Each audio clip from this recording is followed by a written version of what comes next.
Hi guys, how's it going? Welcome to this year-end Fighting Fantasy collection update. So I thought I'd go through my adventure gamebook collection for 2025. I like to do these videos once every few years just to show you what I currently have. I started the collection obviously way back in the 80s, but more properly collecting around 2010, something like that, when they started coming up on eBay again. I picked up some of the old favourites, so I thought I'd go through those with you now. And we're going to need to zoom in a bit, aren't we? So hold it just 1 second. Yep, so this is probably the easiest way to do this. So in no particular order, here's my adventure gamebook collection. We have Dracula by Jonathan Green, probably the biggest adventure game book I own. You can play as 4 different characters: Mina Harker, the Count, Van Helsing, and I think Jonathan Harker is another one. And this comes with 4 nice bookmarks. Let's have a look. Yeah, each bookmark is a character sheet. John Seward, Dr. John Seward, Count Dracula, Jonathan Harker, or Mina Murray. So you don't play as Van Helsing, but all the stats are there. Jonathan Green, of course, wrote Curse of the Mummy, or was it Curse of the Werewolf? He's also written Ronin 47, which is like a Japanese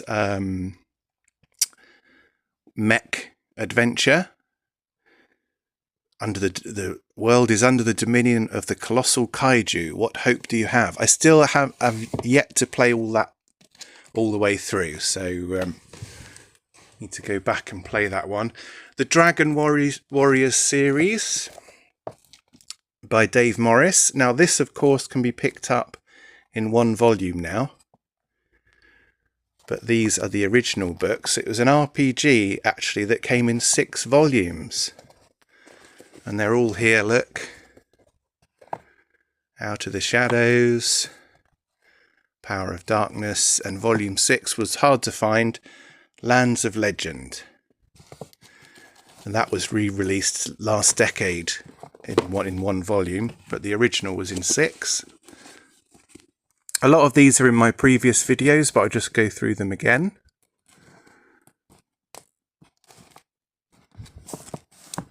Robbers and Robots, D&D adventure.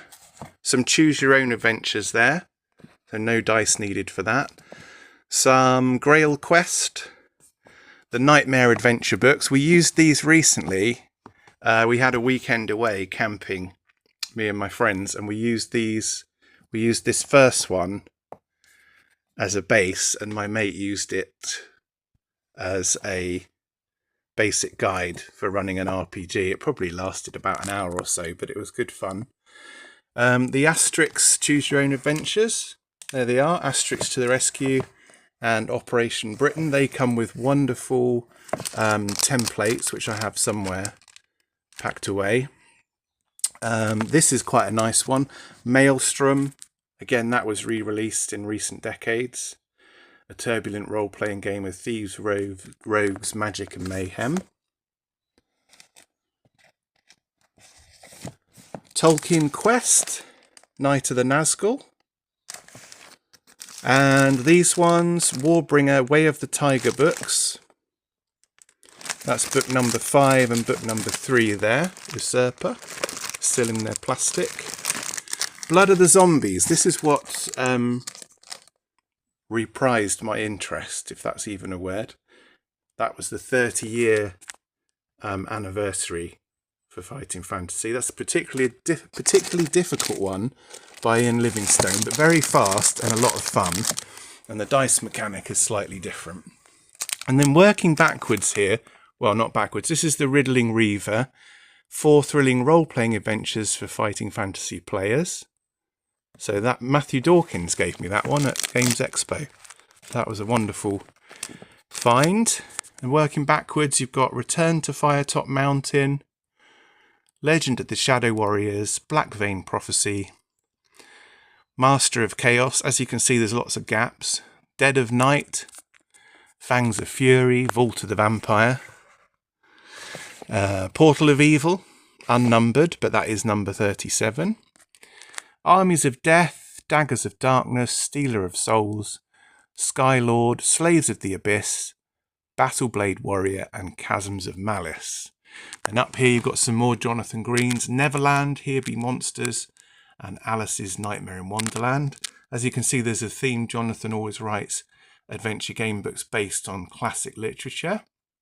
And then you've got Graham Plowman's House on Sentinel Hill. That's a Call of Cthulhu Lovecraft adventure, which I'm really enjoying at the moment. I've had that a few years now, and I'm about a quarter of the way through it. Like a lot of these games, I get distracted. Right, so we're just moving to the second shelf now. Now, if you're interested in this game, in these game books, there is a channel that's got all of them, all the editions. They're based somewhere in Europe, and I think he's called the 360, something like that. That's a really good fighting fantasy channel, as is Jordan Sorcery. He's got a good history channel for the books. But really, these books in my late 20s, they were a reintroduction to roleplay, and through these I got back into role-playing games and attending the UK Games Expo, running games for the Expo, being involved in vlogging at the Expo and doing YouTube videos in the early days. Really, it was these books that unlocked the door for me. Midnight Rogue, I absolutely loved the artwork on that one. Just something very wonderfully 80s about it. And there's a chap that makes digital artwork based on these covers, and he actually did one of Midnight Rogue.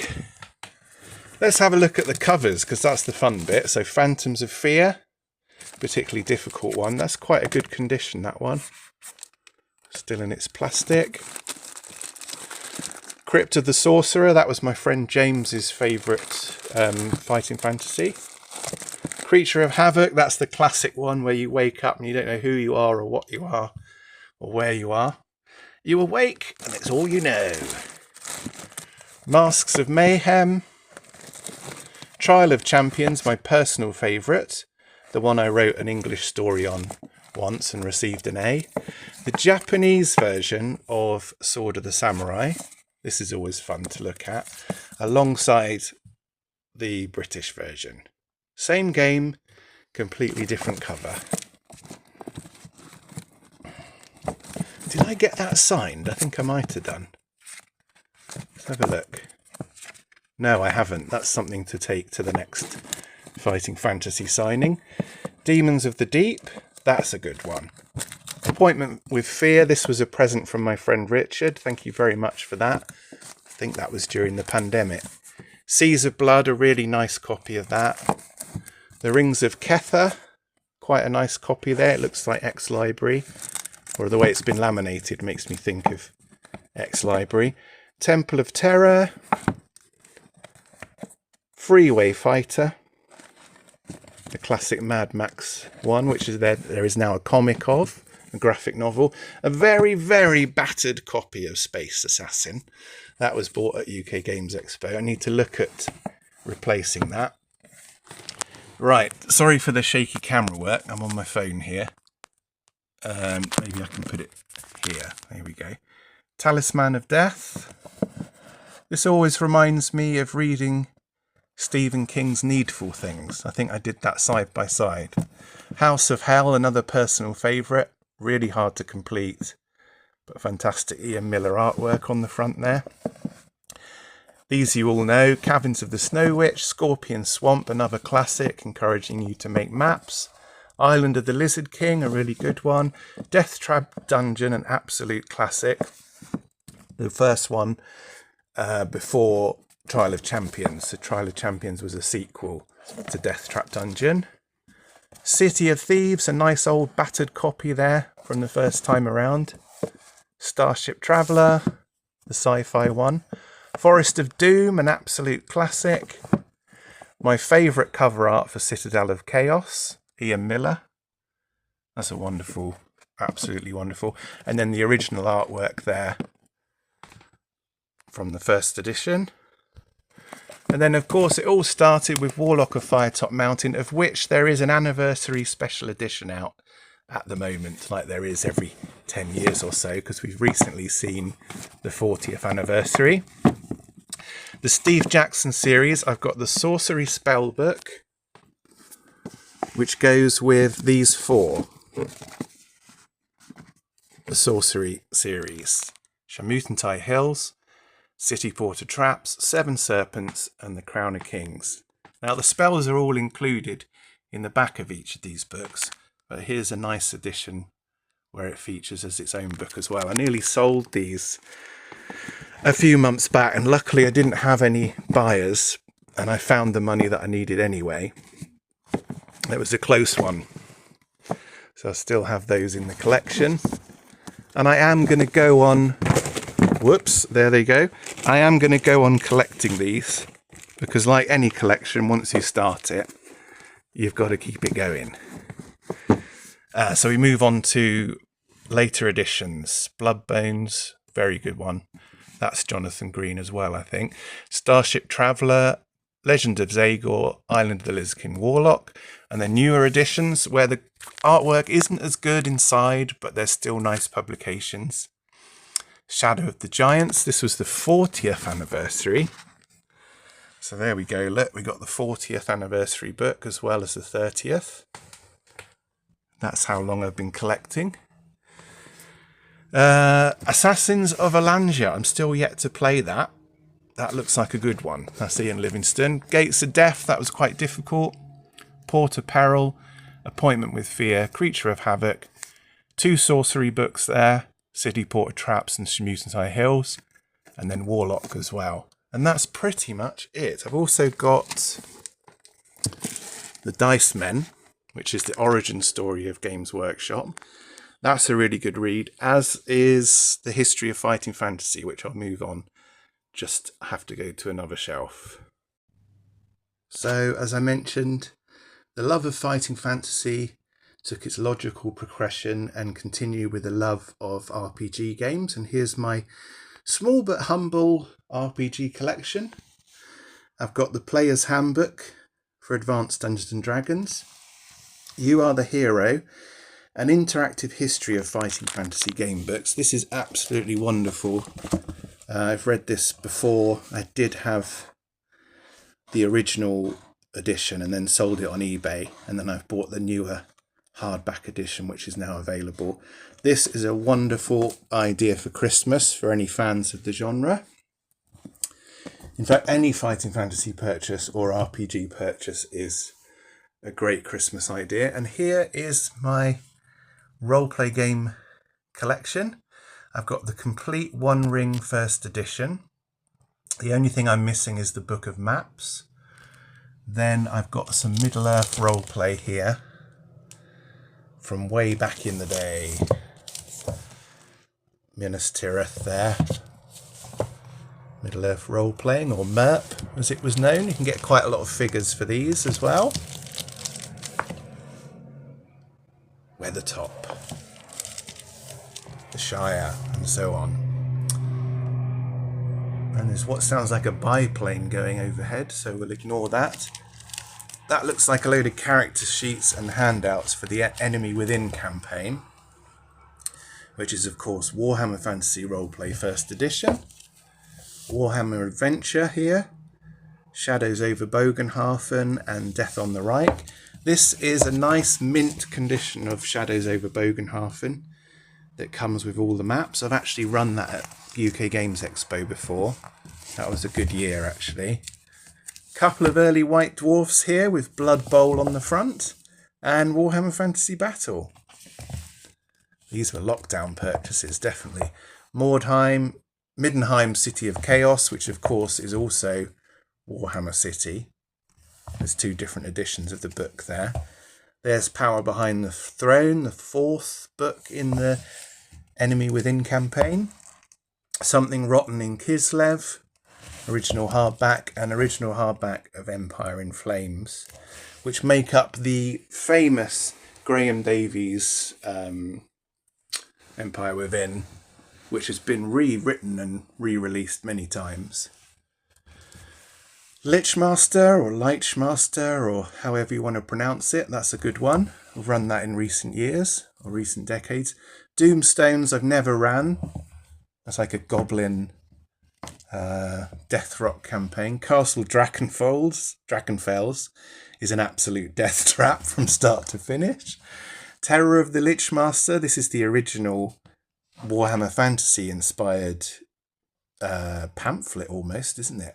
Which went on to be rewritten as a full campaign there. But this one was designed so that you could play battles with miniatures and role play in between with characters. Here is 2nd edition fantasy roleplay with Keeper's Screen. That was from Black Press Industries, I think it was. Realms of Sorcery there. That's a great cover, I love that. I haven't looked at these for a while. Spires of Altdorf. Campaign there for 2nd edition. Plundered Vaults. That's like magical items, I think. Moving on, we've got the first Warhammer 40k Rogue Trader rulebook and the 2nd edition of Shadowrun. We also have an edition of Ars Magica 5th edition. I've read a little bit of this, but I've never played it. It's not really my thing, but if you're into magic and stuff, that's a good one. And then, as featured before, Dragon Warriors in its full volume here, re-released back in the 2010s, I think it was. So these were the 6 books I was showing you on the previous shelf. Various handouts from the expo from over the years and passes. UK Cthulhu Masters scenario. That's a good one. Right, and then I was fortunate enough to win a competition where I won the whole back catalogue of Shadows of Esteren. Something I've never played, but looks fully immersive.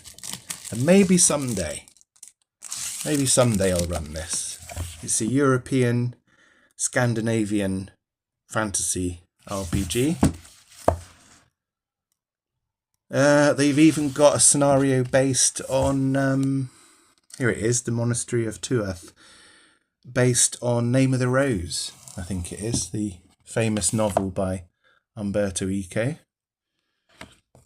All sorts of things here, a CD, yeah, all kinds of things. Still in its plastic. Look, that campaign there. Look, that looks really good. That's all got handouts and everything. Might be able to run that someday. Someday when. 3rd edition Cthulhu LARP rules. Again, never played. Letter writing game De Profundus. That's a really good rule system for pen letter writing, basically. Call of Cthulhu. Can't remember what edition this is. I think it's 7th. That might be the current one, actually. Oh, goodness. Yeah, Call of Cthulhu was my favourite for years. Here we've got the anniversary edition of the rulebook. I think is that the 20th? Or is it the 30th? I think that's the 30th. That's the one I used to use a lot for gaming. Wonderful Keeper's Screen here from 6th edition. Just show you that. Then we've got one of my personal niche favourites from Chaosium, and that is BRP's Chronicles of Future Earth. Science fantasy role-playing in Earth's far future. I really enjoyed that. Sandy Peaton's Field Guide to Lovecraftian Horrors. The Cthulhu Wars, which is a kind of graphic novel. Secrets of Japan, 6th edition sourcebook for Call of Cthulhu. Yeah, loads of Cthulhu I could go through. There's Master of Nyarlathotep. I think that's 20th anniversary, or might be 25th. Ran about half of that before I moved, and sadly my group disbanded as a result of that. 3rd edition, I think it is, the Games Workshop Call of Cthulhu with the colour plates inside. A wonderful map and poster of the Elder Gods. 6th edition copy of the rules. Keeper's Companion, Volume 1. Keeper is the games master, of course. Keeper's Companion, Volume 2. And a wonderful graphic novel of The Dream Quest of Unknown Kadath and Other Stories by Jason Bradley Thompson. Yeah, World War Cthulhu. So playing Call of Cthulhu in a war setting. World War II. Madness in London Town, Age of Cthulhu, and Horrors from Yuggoth. Source books: Dunwich, Arkham, Kingsport, Shadows of Yog-Sothoth, Spawn of Azathoth, Mansions of Madness. That was particularly good, as was Spawn. I played that alongside Lovecraft's Dreamlands. That was a good sort of mix-up campaign, or mash-up if you like. Secrets of Kenya, never played. Cthulhu Britannica, that's a good one. Playing Cthulhu in Great Britain. Folklore of Great Britain and the County of Somerset there. And this one is absolutely fantastic. Shadows over Scotland, written by Stuart Boone. He no longer writes RPGs, but he had a wonderful run. Deadlights, we ran that once online. That was really good fun. Although my players skipped a lot of the source material. What's that? Cthulhu Companion, Ghastly Adventures and Erudite Lore. I'd forgotten I had that. Terra Australis. Yeah, I've got to go back and read a lot of these. Symbaroum, that's another system again from, what are they called? I can't remember what they're called now. The guys that do the Alien and Terminator series. Free League, is it? Traveller. Never played that edition, but have played it before. That's one of my favourite RPGs. And then moving along here, we've got gaming books. Witcher 3, Wild Hunt. That's like a complete how-to of the video game. And then an art book. How to Paint Citadel Miniatures. Cutlass. Wargaming books. Hail Caesar, Pike and Shot, Black Powder. All from Warlord Games. These are all tabletop games. Hollow Earth Expedition, that's a brilliant system. Pulp role-playing. Doctor Who. And then up here we got Pathfinder and various Warhammer books. Blood Bowl, Mordheim. Moving along, we've got the Cyberpunk Complete Guide. This is a beautiful cover. Same creators as The Witcher. The latest Warhammer 40k, which I've played once in Games Workshop. Blade Runner, the role-playing game, which we've played the character creation for. I'd like to get back to that at some point. And more recently, the most excellent Matthew Dawkins with The World Below. And they came from RPG Anthology. So that is pretty much my collection. If there's anything I've left out, i.e. the board games, perhaps I'll do another video on the board games another day. But thanks for watching this adventure game book update and RPG update. Have a great day. Please like and subscribe and all that good stuff. And I'll do more of these videos as and when.